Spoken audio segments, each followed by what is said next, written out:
Good evening students, this is Rashid Hussain from Electrical Departments. I am here to teach you all basic electrical engineering. Today we will discuss about some basic terminology given in our syllabus, and today we will discuss about syllabus also, because syllabus gives some basic idea regarding the content in the books and what we are going to study and in this semester.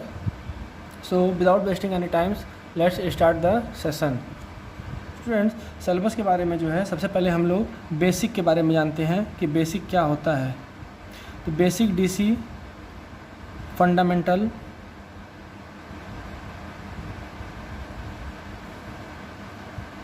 पहला topic होगा basic fundamentals. इसमें students हम लोग कुछ याद करेंगे, जैसे कि टर्मिनोलॉजी. वो टर्मिनोलॉजी क्या होगी स्टूडेंट्स? यहाँ पर अबाउट करंट, करंट क्या होता है, करंट की यूनिट क्या होती है, करंट को मेजरमेंट कैसे करते हैं, इसका इंस्ट्रूमेंट क्या बनाया गया है मेजरमेंट करने के लिए, और इसका फाउंडर कौन है. उसके बाद स्टूडेंट्स होता है वोल्टेज. अगेन यहाँ पे वोल्टेज कि what do you mean by voltage, units of voltage and the measuring instruments. उसके बाद स्टूडेंट्स ईएमएफ, जिसे हम लोग इलेक्ट्रोमोटिव फोर्स भी कहते हैं.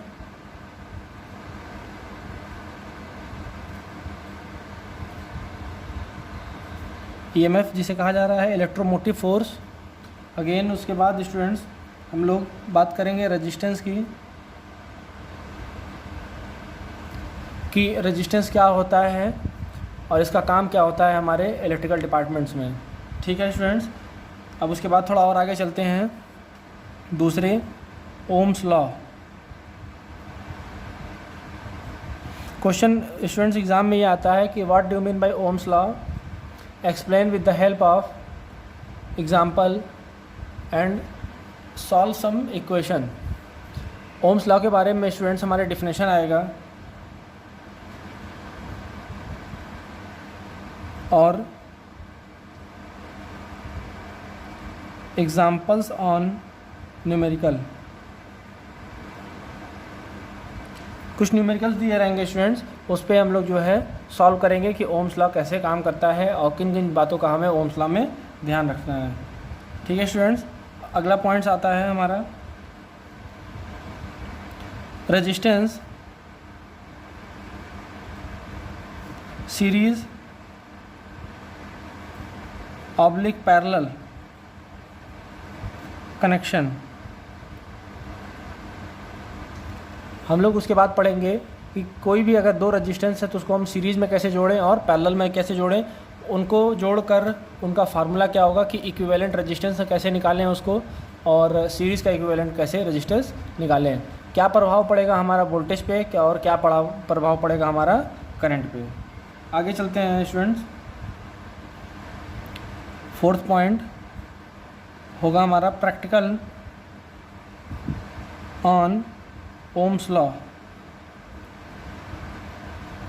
स्टूडेंट्स, ये टॉपिक मोस्ट इम्पॉर्टेंट टॉपिक है क्योंकि ये हमारा थ्योरी में एज वेल एज प्रैक्टिकल दोनों में काम आने वाला है.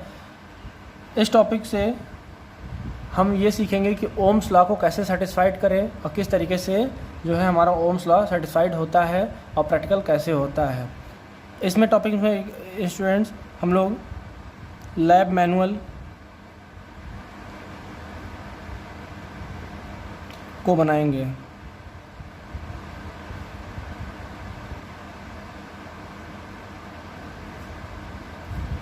लैब मैनुअल को हम लोग बनाएंगे.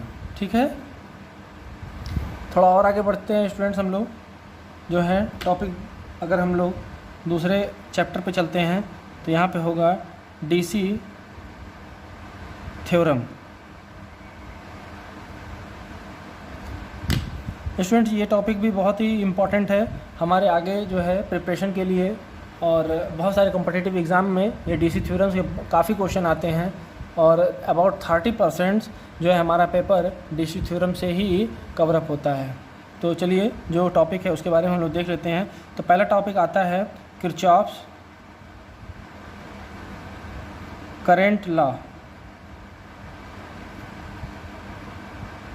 जिसे हम लोग KCL के नाम से भी जानते हैं, किरचॉफ्स करंट लॉ KCL नाम से भी जानते हैं। और दूसरा पॉइंट्स होगा हमारा किरचॉफ्स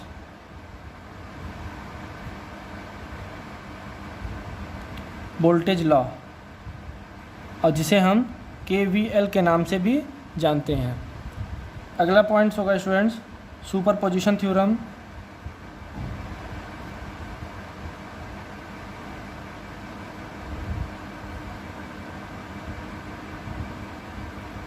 उसके बाद स्टूडेंट्स थेवेनिन थ्योरम,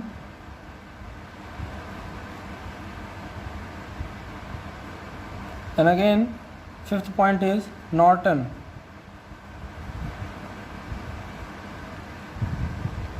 इनके बारे में हम लोग पढ़ेंगे। And the sixth point is maximum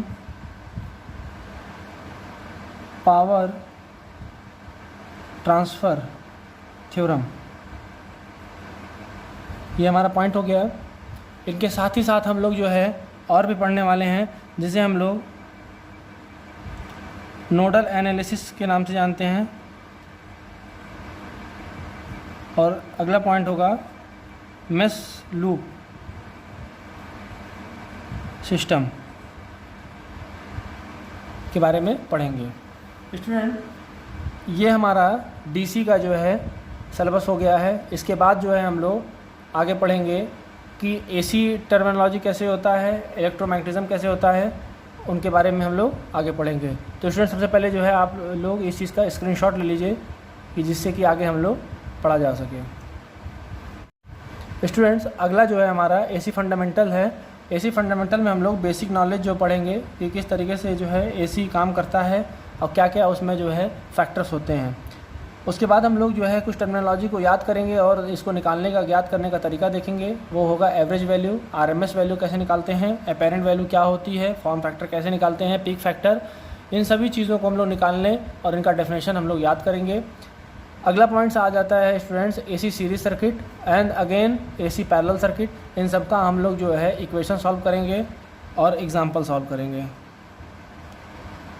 ठीक, उसके बाद जो है स्टूडेंट रेजोनेंट पढ़ेंगे। रेजोनेंट जो है सीरीज़ एंड पैरेलल सर्किट का बोथ का पढ़ेंगे हम लोग। और आगे जो है हमारा स्टूडेंट्स एक नया चैप्टर आता है जिसे हम इलेक्ट्रोमैग्नेटिज्म कहते हैं। इलेक्ट्रोमैग्नेटिज्म में स्टूडेंट्स ये बहुत ही इंपॉर्टेंट चैप्टर है, क्योंकि आगे जितनी भी आप जो है मशीनों के बारे में पढ़ेंगे, जितनी भी पावर इक्विपमेंट्स के बारे में पढ़ेंगे और जितनी भी ऑटोमेटिक डिवाइसों के बारे में पढ़ेंगे, वहाँ पर जो है इलेक्ट्रोमैग्नेटिज्म का बहुत ही ज़्यादा इस्तेमाल होने वाला है। क्योंकि यही एक ऐसी चीज़ है जिसके ज़रिए हम ऑटोमेशन कर सकते हैं और इलेक्ट्रिकल के इक्विपमेंट्स को आसानी से बहुत दूर से ईज़िली चला सकते हैं। इलेक्ट्रोमैग्नेटिज्म जो है हमारे आसपास जितनी भी इलेक्ट्रॉनिक इक्विपमेंट्स और इलेक्ट्रिकल इक्विपमेंट्स जैसे घूम रही हों, वो चीज़ें वो तकरीबन जो है इलेक्ट्रोमैग्नेटिज्म का ही उस सभी चीज़ों में सहारा है, उसका ही प्रिंसिपल है। तो इलेक्ट्रोमैग्नेटिज्म के बारे में हम लोग पढ़ेंगे। ठीक है, तो ये हमारा जो है ये 4 चैप्टर को हम लोगों को कवर अप करना है बेसिक इलेक्ट्रिकल इंजीनियरिंग्स में, तब जाकर स्टूडेंट जो है हम लोग बेसिक इलेक्ट्रिकल्स का सिलेबस कंप्लीट कर पाएंगे।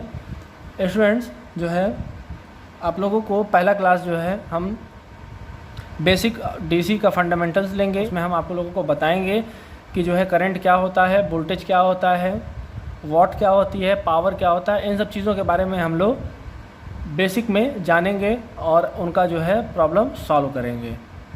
स्टूडेंट जो है जैसा कि सिलेबस के बारे में आज बात हो चुका है, आप लोग अगली वीडियो का वेट करें। Thank you, have a nice day.